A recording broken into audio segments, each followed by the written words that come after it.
नवी मुंबई मनपा निवडणुकीमध्ये करणी आणि भानामती झाल्याची चर्चा होतीये। उमेदवाराच्या कार्यालयासमोर नैवेद्याचं ताट बघायला मिळालेलं आहे। नैवेद्य, दिवा, रक्तासह दारूची बाटली आढळल्यानं मोठी खळबळ उडालेली आहे।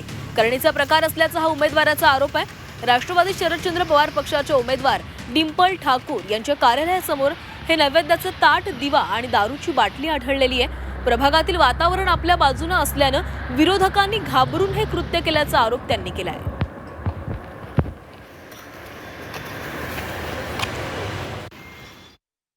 माझ्या पक्ष कार्यालयाच्या समोर माझे मित्र सहज एका गाडीच्या पाठी गेले होते। आता तर त्यांनी मला सांगितलं, दादा काहीतरी विचित्र प्रकार वाटतोय। तर बघायला गेलो तर तिथं काही मडके आहेत, त्या मडक्यामध्ये काही साली सोडलेले आहेत। एका बाजूला पूर्ण ताट आहे आणि त्या ताटामध्ये विविध प्रकारचे स्वीट्स आहेत।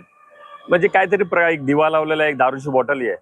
म्हणजे मला असं वाटतंय की खऱ्या अर्थानं राजकारण असंच चालू झालेलं आहे।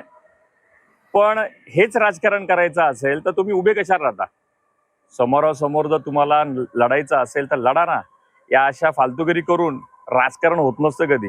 आणि मतदारांनो, तुम्ही पण बघा हे काय चालू आहे।